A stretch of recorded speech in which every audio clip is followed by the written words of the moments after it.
Chase பண்ணுவாங்க. But இவரை create பண்ண சக்ஸஸ் தான் இன்னைக்கு நம்ம எல்லாரும் என்ஜாய் பண்ணிட்டு இருக்கோம். இது வந்து ஒரு முறை இல்லை, கிட்டத்தட்ட விஷ்ணு விஷால் ஸ்டுடியோஸ்க்கு இது 4th consecutive வின். அண்ட் அதுக்கு காரணம் இவருடைய பேஷன், இவருடைய விஷன் அப்படின்னு கூட சொல்லலாம். So please here it up for Vishnu Vishal அவர்கள். கொஞ்சம் காம்ப்ளிகேட்டான சுச்சுவேஷனில் மாட்டிக்கிட்டேன். 2/10 ரொம்ப சந்தோஷமாக இருக்குது. முதல்ல வந்து நான் உண்மையாகவே ஐஸ்வரி சாருக்கு சொல்லணும். ஏன்னா ஒரு ப்ரொடியூசராக வந்து அவர் உள்ளே வரும்போது எந்த கேள்வியும் கேட்கல என்கிட்ட. அவர் சொன்ன மாதிரி கடைசி வரைக்கும் என்னை ஃப்ரீ ஹேண்டில் விட்டார். நீ என்ன பண்ணணும்னு நினைக்கிற பண்ணுப்பான்னாரு. அண்ட் இன்னைக்கு இந்த சக்ஸஸ்க்கு மிக முக்கியமான காரணம் அவர் எனக்கு கொடுத்த freedom and trust. Trust is the biggest form of லவ்னு சொல்லுவாங்க. So thank you for the trust sir. And அது அவர் கொடுக்கலன்னா ப்ராபப்ளி இன்னைக்கு படம் இந்த அளவுக்கு வந்திருக்காது. So I'm very lucky and very happy.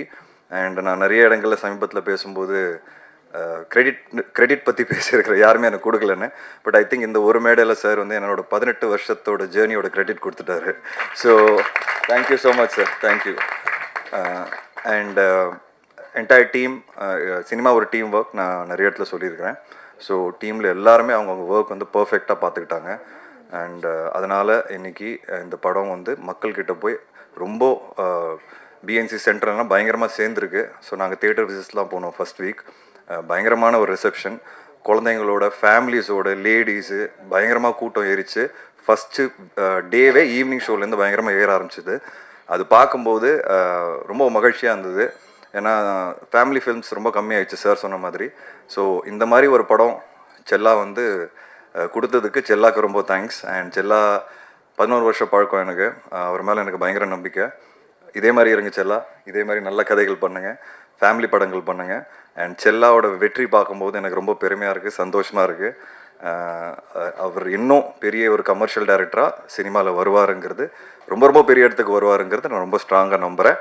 So அதில் அந்த ஜேர்னியில் நான் கிட்டத்தட்ட 11 இயர்ஸ் உங்களோட இருந்ததில் எனக்கு ரொம்ப பெருமை அண்ட் சந்தோஷம். கருணாசனை நான் எப்போவுமே சொல்லுவேன், அவர் தான் இந்த படத்தோட பேக் போனு. பார்ட் 1லேயும் சரி பார்ட் 2லேயும் சரி. எனக்கு ஞாபகம் இருக்குது, பார்ட் 1 வந்து நான் கருணாசனை மீட் பண்ணும்போது கோட்டூர்பனில் மீட் பண்ணோம். அப்போ நான் அண்ணன்கிட்ட சொன்னேன். அப்போ அண்ணன் ரொம்ப நடிக்கிறது இல்லை. அப்போ சொன்னார், ஏன்பா ரொம்ப நாள் ஆச்சு. அப்போ நான் சொன்னேன், இல்லைண்ணா நீங்கள் வாங்க ப்ளீஸ், எனக்காக சூப்பராக இருக்கும் அந்த கேரக்டர்.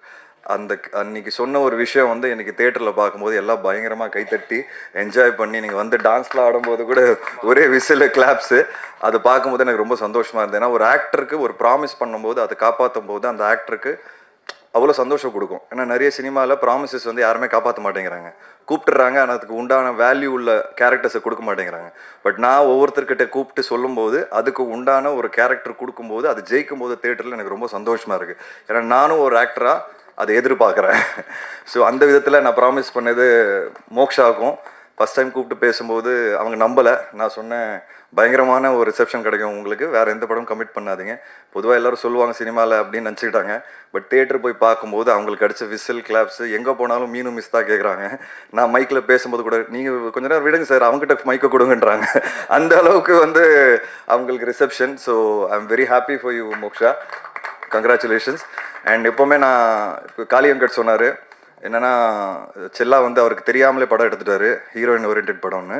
கிடையவே கிடையாது, தெரிஞ்சதான் பண்ணுறேன், தெரியாமலாம் எதுவுமே பண்ணல. நான் ஜாரா கிட்ட இந்த படம் கமிட் பண்ணும்போது சொன்னேன், ஜாரா நீங்கள் தான் இந்த படத்தோட ஹீரோ, இந்த படம் உங்கள் மேலே தான் இருக்குது. ஸோ தெரிஞ்சதான் நான் ஒவ்வொரு படமும் பண்ணிகிட்ருக்கேன். So Zara, you are lovely in the film. Like I said, I promise you are the hero of the film, right? I am very happy. ஜாராவோட நடிக்கிற ஒவ்வொரு நாளும் வந்து it was a breeze and I had lot of fun with her. எனக்கு இந்த படம் commit பண்ணும்போது பெண் குழந்தை இல்லை. அண்ட் அதுக்கப்புறம் மீரா பிறந்தாங்க. ஸோ இந்த படம் நடிக்கும்போது அந்த பாண்ட் வந்து எனக்குள்ளே தானாக வந்துருச்சுன்னு நான் சொல்லுவேன். ஜாராவோட நான் இருக்கிற பாண்டிங் வந்து ஃப்யூச்சரில் இப்படி தான் என் பொண்ணோட இருக்கணும்னு நான் ஆசைப்பட ஆரம்பிச்சிட்டேன். ஸோ ஜாரா அந்த மாதிரி ஒரு எனக்கு எக்ஸ்பீரியன்ஸை கொடுத்துருக்காங்க இந்த படத்தில். So thank you Zara so much for teaching me how to be a dad. I told you right. So it was very exciting journey. And audience, இன்றைக்கி ஆடியன்ஸ் வந்து ரொம்ப ரொம்ப ஸ்மார்ட், ரொம்ப ஷார்ப். அண்ட் சினிமாவை வந்து ரொம்ப நேசித்து பார்க்க ஆரம்பிச்சிட்டாங்க. ஸோ தப்பு பண்ணுறதுக்கு உண்டான வாய்ப்புகள் ரொம்ப கம்மியாயிடுச்சு. அண்ட் அந்த ஆடியன்ஸை சாட்டிஸ்ஃபை பண்ணோன்னா, அந்த ஆடியன்ஸை அவுட் ஸ்மார்ட் பண்ணோன்னா அது ஒரு பெரிய சேலஞ்ச் இன்றைக்கி. பட் கட்டா குஸ்தி ரொம்ப சிம்பிளான ஒரு ஃபில்ம் இருந்தோம், ஆடியன்ஸ் அதை பயங்கரமாக கொண்டாடி என்ஜாய் பண்ணியிருக்காங்க. நான் இன்றைக்கி 18 வருஷம் ஜேர்னிக்கு அப்புறம் இங்கே நிற்கிறேன்னா அதுக்கு முக்கியமான காரணம் வித்தியாசமான படங்கள் பண்ணியும் நான் ஜெயிச்சிருக்கேன்னா காரணமே ஆடியன்ஸ் தான். ஸோ ஆடியன்ஸ்க்கு ரொம்ப ரொம்ப தேங்க்ஸ். என்னை வந்து கைவிடலை. அண்ட் இந்த விக்ட்ரிக்கு அப்புறம் எனக்கு ரொம்ப நம்பிக்கை வந்திருக்கு. ஏன்னா உண்மையாக சொல்லணும்னா லாஸ்ட் 2-3 இயர்ஸாக கட்டா குஸ்தி 1க்கு அப்புறம் எனக்கு கரெக்டாக அமையல. நிறைய விஷயங்கள் லேட் ஆயிடுச்சு. ஒருவேளை ஆடியன்ஸ் என்ன மறந்துட்டாங்களோ நான் பயப்பட ஆரம்பிச்சிட்டேன். பட் இந்த விக்ட்ரியை பார்க்கும்போது எனக்கு வந்து இந்த படம் மினிமமாக 50 கோடி ரூபாய் கிராஸ் அடிக்கும். ஸோ அது பார்க்கும்போது எனக்கு ஆடியன்ஸ் என்னை மறக்கலை, என் மேலே ரொம்ப அன்பு வச்சுருக்காங்கன்னு எனக்கு ஒரு பெரிய நம்பிக்கை வந்துருச்சு. So thank you to the audience and press and media. So நான் நிறைய வாட்டி சொல்லியிருக்கிறேன், மறுபடியும் சொல்கிறேன், நீங்கள் கொடுத்த விமர்சனங்கள்னால தான் நான் ஒவ்வொரு படத்துலையும் ஜெயிச்சிட்ருக்கிறேன் அண்ட் ஃபீட்பேக்ஸும் எடுக்கிறேன். நம்ம ஒரு ஃபேமிலி மாதிரி ஆகிட்டோம். விஷ்ணு விஷால் ஸ்டுடியோஸ்னாலே ஒரு ஃபேமிலி ஷோ தான். இன்ஃபேக்ட் இந்த வாட்டிலாம் எல்லாருக்கிட்ட கேட்க ஆரம்பிச்சிட்டேன், இந்த இடத்துல போட்டால் கரெக்டாக இருக்கும், என்ன வேணும்னு சொல்லுங்கள். அந்தளவுக்கு நம்ம ஃபேமிலி ஆகிட்டோம். அண்ட் ஃபேமிலிஸோட ஒவ்வொரு படமும் நீங்கள் பார்த்து என்ஜாய் பண்ணுறீங்க. அண்ட் பிடிக்கலனாலும் ரிவ்யூஸ் எழுதுறீங்க, அதை நானும் படிக்கிறேன், எல்லா ரிவ்யூஸ் படிச்சுட்டு தான் இருக்கிறேன். ஸோ பிடிக்கிற மாதிரி இன்னும் எல்லாருக்கும் பிடிக்கிற மாதிரி நான் ஃப்யூச்சரில் படம் எடுப்பேன்னு நான் ஆசைப்பட்றேன். And thank you all, thank you for the love. And இது ஒரு உமன் சென்ட்ரிக் ஃபில்மாக இருந்து நீங்கள் நிறைய கேரக்டர்ஸ் ஸ்க்ரீனில் பார்த்துருப்பீங்க, ஸ்ட்ராங் கேரக்டர்ஸ். பட் எனக்கு ஒரு மிகப்பெரிய பேக் போன் வந்து ஸ்ரவந்தி எல்லாரும் சொல்லிகிட்டு இருக்கோம். கடைசி 3 வருஷத்தில் ஸ்ரவந்தி என் கூட இல்லை. அதுக்கு முன்னாடி கட்டா குஸ்தி எஃப்ஐஆரில் இருந்தாங்க. லாஸ்ட் 3 இயர்ஸ் நான் கொஞ்சம் கஷ்டப்பட்டேன். திருப்பி நானே ஃபோன் பண்ணி கூப்பிட்டேன், வந்தாங்க. அண்ட் இப்போ ஃபஸ்ட்டு படமே கட்டா குஸ்தி 2 பெரிய ஹிட்டு. ஸோ என் கரியர் பின்னாடி ஒரு ப்ரொடக்ஷன் பின்னாடி ஸ்ரவந்தின்னு ஒரு பெண் தான் இருக்கிறாங்க. அதுதான் சொல்லணும்னு ஆசைப்பட்றேன். அவங்க யாருன்னா லைஃப் ஆஃப் பை படம் பார்த்துருப்பீங்க, அதில் ஹீரோயின் அவங்க சொல்லிக்கிறேன் இப்போது. ஸோ ஹாலிவுட் ஹீரோயின் என்னோட கிரியேட்டிவ் ப்ரொடியூசர். ஸோ நான் ரொம்ப பெருமையாக இருக்கேன். And thank you Kushmita for all the love. Sir gift கேட்டேன், வாங்கி கொடுத்துட்டீங்க. அடுத்த வாட்டி வீடு கேட்டுறேன் சார். கண்டிப்பாக ஃப்யூச்சரில் ஒரு குரல் கேட்டுச்சு எனக்கு லெஃப்டில், ஐயோ ஐஸ்வர்யா குரல் தெரிஞ்சுதான் நானும் கேட்டிருப்பேனே அப்படின்னு. ஸோ இட்ஸ் இந்த மாதிரி சினிமாவில் ஒரு ஃபேமிலியாக ஒரு விக்ட்ரி கிடைக்கிறதுங்க ரொம்ப ரேர், நமக்கே தெரியும் எல்லாருக்கும். அண்ட் அது கிடைக்கும்போது I think we should enjoy the maximum. And I think we all are enjoying this moment. And supreme Sundar master உங்களோட ஒர்க் பண்ணதில் இந்த ஃபஸ்ட் டைம் நான் ஒர்க் பண்ணுறேன். பார்ட் 1ல் அன்பரி மாஸ்டர் ஒர்க் பண்ணாங்க, ஸ்டண்ட் சூப்பராக இருந்தது. ஸோ பார்ட் 2 பண்ணும்போது எங்களுக்கு அந்த அளவுக்கு இருக்கணும் அப்படின்னு நாங்கள் ஆசைப்பட்டோம். பட் உண்மையாக சொல்லணும்னா அந்த கிளைமேக்ஸ்லாம் நீங்கள் பயங்கரமாக ஷூட் பண்ணிட்டீங்க. அண்ட் சூப்பராக இருந்தது மாஸ்டர், ரொம்ப பியூட்டிஃபுல்லான ஒர்க். அண்ட் இன்ஃபேக்ட் ஆண் பெண் ஃபைட்டு நானும் வந்து ஐஸ்வர்யா ஃபைட் பண்ணுறது ரொம்ப காம்ப்ளிகேட்டான ஒரு சீக்வன்ஸ் அது. பட் மாஸ்டர் சூப்பராக எக்ஸிக்யூட் பண்ணார். ரொம்ப கஷ்டப்பட்டாங்க ஐஸ்வர்யா. அண்ட் அந்த சீக்வன்ஸ்லாம் இடிச்சிலாம்லாம் அவங்க தலைலாம் சுற்றிருச்சு. ஸோ சாரிலாம் கேட்க வேண்டியதாக இருந்தது. பட் ஆனாலும் அந்த ஃபைட் வந்து இன்றைக்கி ஸ்க்ரீனில் பார்க்கும்போது ரொம்ப நல்லாவே இருந்தது, என்டர்டெய்னிங்காகவும் இருந்தது. ஸோ காளி வெங்கட், முனிஷ்காந்த், உங்களை பற்றி என்ன சொல்கிறதுன்னு எனக்கு தெரில. 5வது படம் ஒர்க் பண்ணிகிட்ருக்கோம். ஒரு பயங்கரமான எனக்கு ஃபேமிலி மெம்பர் மாதிரி ஆகிட்டாங்க.